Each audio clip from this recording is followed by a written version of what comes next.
की जो है वो स्थिति बहुत ही खराब है। हजारों लोग जो है वो ठगे जा रहे हैं, कुछ आत्महत्या करने के लिए बाध्य हो रहे हैं। अगर आंकड़ा देखेंगे 2020 में 2295 मामले, 2021 में 7134 मामले, 2022 में 12295, 23 में 22,296 और खाली 2024 में जो है उत्तर में 1301 बताया है, लेकिन वो जो आंकड़े हैं वो 16,811 और एआई कहता है, आर्टिफिशियल इंटेलिजेंसी कहता है कि 17,693। मेरा प्रश्न ये है कि राजधानी के अंदर में सैकड़ों करोड़ रुपया ठगी हुआ है, उत्तर में कम आया 47 करोड़, लेकिन साइबर थाना कहाँ है बहुत कम लोग जानते हैं। और गंभीरता इस बात की है कि सरकार ने राज्य में सूचना प्रौद्योगिकी अधिनियम 2000 की धारा 79A के तहत कोई साइबर विशेषज्ञ नियुक्त नहीं किया है तो बताने का कष्ट करेंगे। और जो है उस थाने के अंदर में एक भी आईपीएस रैंक का जो है जो एक्सपर्ट अधिकारी जो है वहाँ पर है कि नहीं है, ये बताने का कष्ट करेंगे। आपने कहा है उत्तर के अंदर में कि छत्तीसगढ़ के हर जिलों के अंदर में हमने साइबर थाने गठित किए हैं और किए हैं, तो उसके अंदर में कितने जो है जिम्मेदार अधिकारी है और ये जो थाने हैं इन थानों के अंदर में क्या ये सक्षम है कि जो विवेचना करके अपराध दर्ज करके वो तत्काल कार्रवाई कर सकते हैं क्या, ये मेरा प्रश्न है।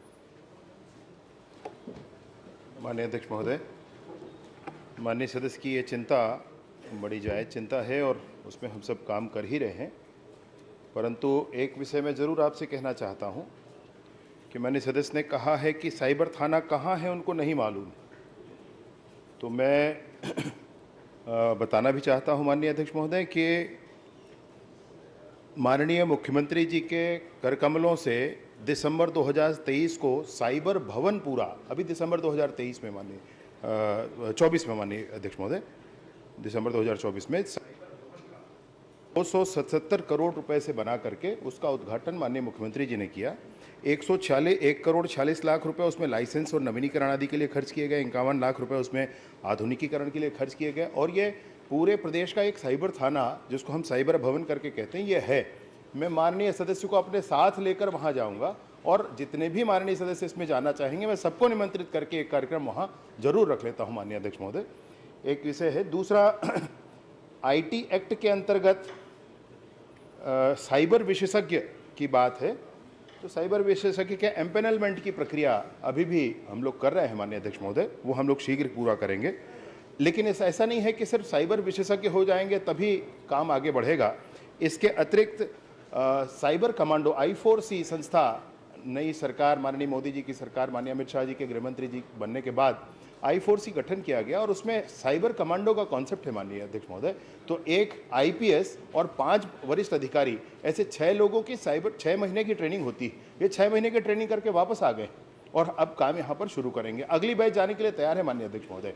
तो वो स्पेशल जो रिक्रूटमेंट है, जो हमको विशेषज्ञ रखने हैं, उसी स्तर के लोग हमारे पास यहाँ पर हैं। अगली बात एक और आपसे कहना चाहता हूँ कि आपने कहा कि हर जिले में साइबर थाना, ऐसा कहा ही नहीं गया है माननीय अध्यक्ष महोदय। हर जिले में साइबर सेल का गठन जरूर किया गया है, तो साइबर थाना अलग से नहीं है, साइबर सेल का गठन किया गया है। इसमें प्रशिक्षण की प्रक्रियाएं की गई हैं। हमने CDAC से प्रशिक्षण की प्रक्रिया की है माननीय अध्यक्ष महोदय, I4C से प्रशिक्षण की प्रक्रिया,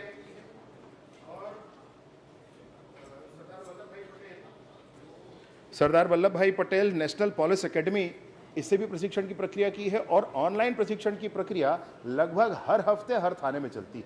इस तरीके से हम इसमें नॉलेज बेस बढ़ाने के लिए आगे बढ़ रहे हैं और जल्द ही आगे आएंगे। आंकड़े जो आपराधिक प्रकरण दर्ज होने के हैं, मैं माननीय सदस्य से भी कहना चाहता हूं कि एआई के टूल पर आप उतना विश्वास ना करें, क्योंकि एआई के टूल पर पहले जिसने भी कुछ बताया होगा वो उसको स्टोर करके उसी को आपको बता देता है। एक ऐसी घटना आप उसमें लें जिसमें आप बताएं कि आज दिनांक को ऐसा ऐसा हुआ, कल कोई और दूसरा उससे पूछेगा तो वो आपकी घटना को उसमें बता देगा। तो एआई उतने परफेक्शन से अभी काम नहीं कर रहा है, पुलिस के डाटाबेस पर एक्सेस एआई का नहीं है, और इसलिए जो आंकड़ा पुलिस के द्वारा दिया गया, विभाग के द्वारा दिया गया है, कृपया आप उसी को ध्यान करें। 15,000, 16,000 या एआई में 18,000 कह दिया गया, तो एआई पर वैसा विश्वास ना करें। फिर भी मैं जानना चाहूंगा माननीय अध्यक्ष महोदय, माननीय सदस्य से, कि एआई का कौन सा टूल यूज करते हैं?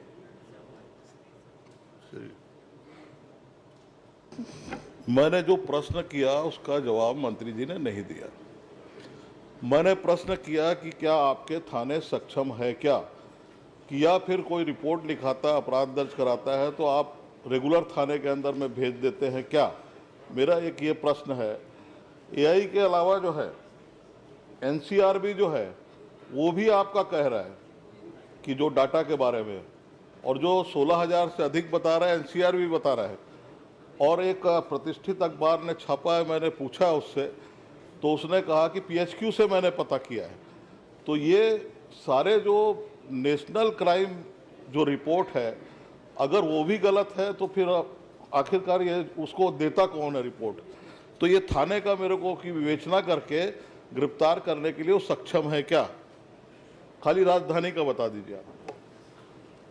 माननीय अध्यक्ष महोदय, एक साइबर भवन जो मैंने आपसे कहा, जो राज्य स्तरीय थाना है, वहाँ पर पूरे राज्य से कहीं का भी एफआईआर दर्ज हो सकता है। दूसरा, 5 रेंज स्तरीय भी थाने तय किए गए हैं, उन पर भी काम चल रहा है, उसका भी स्ट्रेंथनिंग चल रहा है, उसमें भी ट्रेनिंग चल रहा है। इसके अतिरिक्त 9 और नए साइबर थानों के लिए हमको स्वीकृति मिली है, उसके भी निर्माण का काम चल रहा है। उसके लिए भी हम लोग वैसे पृथक से आईटी सेक्शन वालों की ही एक अलग श्रृंखला बनाने के लिए अलग से इसमें प्रक्रिया करके भर्ती की प्रक्रिया करेंगे माननीय अध्यक्ष महोदय, परंतु अभी डेपुटेशन में लेकर ट्रेनिंग करा करके काम करा रहे हैं, तो ये भी हो रहा है। एक बात जो माननीय सदस्य ने कही कि थाने सक्षम है अथवा नहीं है, थाने सक्षम बन रहे हैं माननीय अध्यक्ष महोदय। साइबर थाना हमारा जो सेंट्रल का है, राज्य का है, उसमें कहीं कोई परेशानी नहीं है। पूरी सक्षमता के साथ पूरे राष्ट्रीय अंतर्राष्ट्रीय स्तर पर जो जो तकनीक होनी चाहिए वो सारी तकनीकों के साथ हमारा साइबर भवन तैयार है। 5 रेंज थाने हैं, वो भी पूरी तरीके से तैयार है। एनसीआरबी का डाटा मैं माननीय सदस्य को बताना चाहता हूं माननीय अध्यक्ष महोदय कि नेशनल क्राइम रिकॉर्ड ब्यूरो, इसका अंतिम डाटा 2022 को जारी हुआ है। आप एक बार एआई से फिर पूछ लें कि एनसीआरबी का आखिरी डाटा कब जारी हुआ है, आपको बता देगा 2022 से पहले जारी हुआ है। 2022 के बाद एनसीआरबी का कोई डाटा जारी नहीं हुआ माननीय अध्यक्ष। और पत्रकार साथी जिनकी बात माननीय सदस्य कर रहे हैं, मैं निवेदन पूर्वक कहता हूं कि मैं भी मिलना चाहूंगा उनसे। अनुज जी, अगर एनसीआर इसी में मेरा ये प्रश्न ही नहीं है पूरा, जो उत्तर दिया इन्होंने, मैंने वही पूछ रहा नहीं, हूँ आपके अध्यक्ष जी, आपके सपोर्ट में बहुत आपने लोग खड़े हैं। अपराध दर्ज करके मैं अपराध समय दूंगा। अध्यक्ष जी, एक ये बहुत चलिए, आप कर लीजिए। आपने स्वीकार किया है उत्तर के अंदर में कि बैंक के कर्मचारी इसके अंदर संलिप्त है, और अपराध दर्ज करने के बाद में आज तक के हमने कितने बैंकों के कर्मचारियों को या अधिकारियों को हमने एफआईआर दर्ज करके जेल के अंदर में डाला, या कितने अपराधियों को अभी तक के जो हजारों की संख्या में आ रहे हैं, कितने लोगों को हमने जेल भेजा है? चलिए।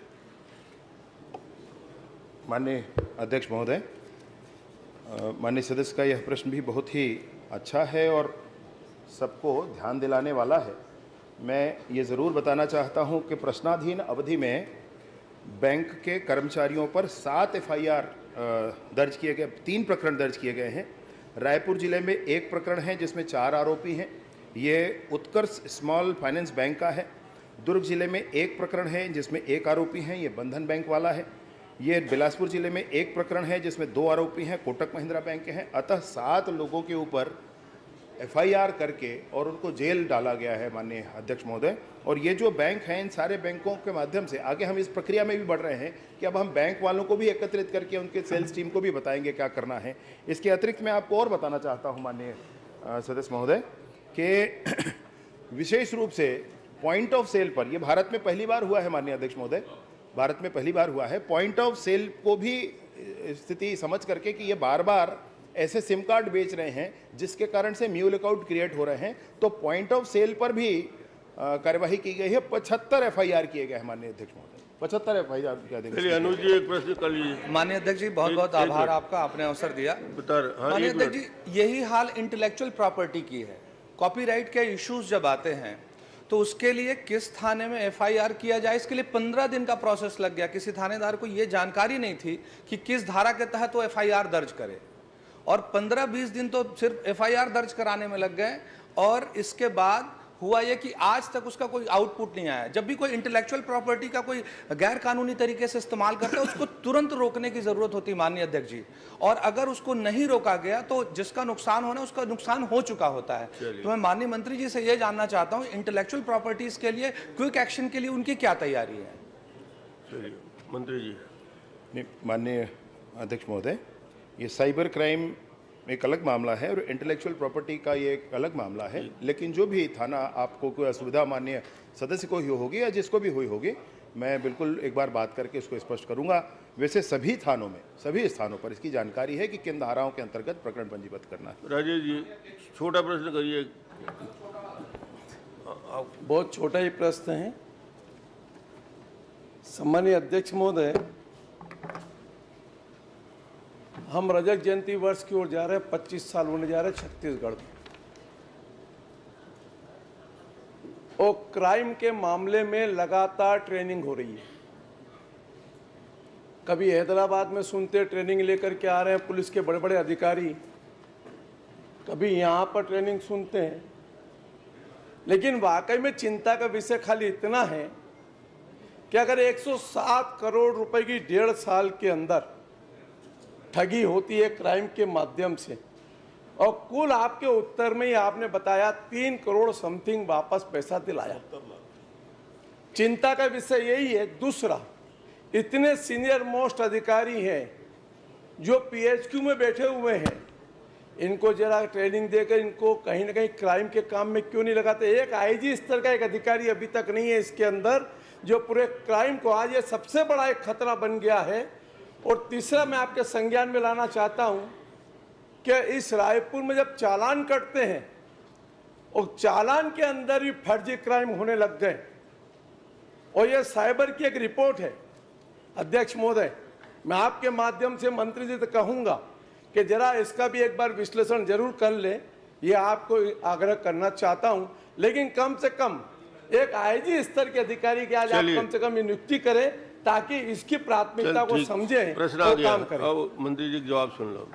माननीय अध्यक्ष महोदय, माननीय वरिष्ठ सदस्य हमारे, उन्होंने कहा कि 107 करोड़ इसमें जब्त हुए हैं और 3.69 करोड़ उनको वापसी की जा चुकी है।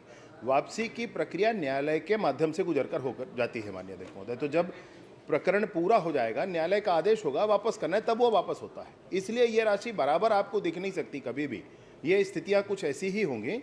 इसमें कालांतर में जब आप प्रश्नावधि बढ़ा होगा तो ये पता चलेगा कि भाई इतनी राशि हमने वापस कर दी, कुल मिलाकर ये स्थिति आती है। मैं आपसे निवेदन पूर्वक कहना चाहता हूं कि चालान के संदर्भ में जो भी आपने कहा है, मैं आपसे ज़रूर एक बार मुझे बताइएगा, आप उसमें जो भी संभावना होगी ज़रूर करते हैं। और आईजी स्तर के अधिकारी की ही नियुक्ति इसमें होती है माननीय अध्यक्ष महोदय, और वो हो रखी। माननीय अध्यक्ष जी, हो गया। बता दें कौन अगर देख रहा है कोई तो। राजेश जी आपका हो गया, तुम एक प्रश्न कर लीजिए। माननीय अध्यक्ष जी, इसमें गंभीरता कितनी है मैं माननीय मंत्री जी को अवगत कराना चाहूँगा, या दोनों डिप्टी सीएम साहब बैठे। 28 फरवरी को मेरा एक प्रश्न था इसी में। 28 फरवरी के उत्तर में भी माननीय मंत्री जी ने कहा था कि साइबर विशेषज्ञ की नियुक्ति के लिए हमने वित्त विभाग में भेजा है। आज भी उनका उत्तर आया है कि इनकी प्रक्रिया चल रही है। तो मैं एक प्रश्न ये है कि इसकी प्रक्रिया कब तक चलेगी आपके विभाग में या सरकार में, कि कब तक हो जाएगी या नहीं होगी तो नहीं होगी, हम जैसे हैं सक्षम हैं। दूसरा, आपने एक बात कही, ये नेशनल ग्रिड है उसमें प्रशिक्षण ले रहे हैं, और कहा कि नरेंद्र मोदी जी ने 5000 कमांडो बनाने के लिए कहा है करके। छत्तीसगढ़ में 6 लोग प्रशिक्षण ले रहे हैं बोले थे आप। तो अभी छत्तीसगढ़ में कितने लोग प्रशिक्षित हो गए, कितने लोगों के प्रशिक्षण का आपका लक्ष्य है, और कितनी प्रशिक्षित लोगों को कितनी जगह नियुक्ति दी गई है, दोनों बता दीजिए कि होगा कि नहीं होगा साइबर विशेषज्ञ चलिए की ठीक नियुक्ति। जवाब मेरी मंत्री जी। 1948 में होगा तुहार 2048 तक हो जाएगी। 2047 तक जब नामो निशान मिट जाइए त्रिप के नहीं तब ले हम कर ले, बोलो कोई टेंशन नहीं है। माननीय अध्यक्ष महोदय, माननीय सदस्य का ये कहना विशेषज्ञों की भर्ती के लिए प्रक्रिया पूर्ण करके आगे बढ़ाया गया है फाइल। माननीय अध्यक्ष महोदय, जैसे भी काम पूरा होता है उसमें कर मैंने लिया तो जाएगा। तारीख बताया 28 फरवरी के प्रश्न में भी आपने यही कहा था, जो आज कह रहे हैं वही। मैं आप कब करेंगे नहीं जानता, पर गंभीरता कितनी है, कितनी सारी ठगी हो रही है। माननीय आपके अध्यक्ष महोदय, माननीय सदस्य मुझसे नियंता बनने की बात कह रहे हैं, मुझसे पूरा सब जातियों के नियंत्रक बनने का कह रहे हैं। ये कैसे संभव है माननीय अध्यक्ष महोदय? प्रक्रिया है, जितनी प्रक्रियाओं के माध्यम से होगा। और कमांडो के ट्रेनिंग के संदर्भ में मैं आपको पहले ही बताया, मैंने माननीय सदस्य सुनील सोनी जी के प्रश्न के उत्तर में इस बात को बताया, शायद आपने ध्यान नहीं दिया। हमारी ट्रेनिंग करके 1+5 मतलब एक IPS और 5 ये आ चुके हैं और नया बैच फिर जाएगा। लेकिन इसमें कोई भी चला जाए ऐसा नहीं है, एग्जाम होता है, एग्जाम में जो पास हो जाते हैं वो लोग जाते हैं। इसलिए कितने जाएंगे, कितनी संख्या होगी, उस पर निर्भर होगा। प्रश्न मैंने क्रमांक ये 2 कहा, आपने कितने को ट्रेनिंग दी है और डॉक्टर उसकी चरणदास नियुक्ति मान कहाँ जी, की है? मान कौन जी कौन से थाने? प्रश्न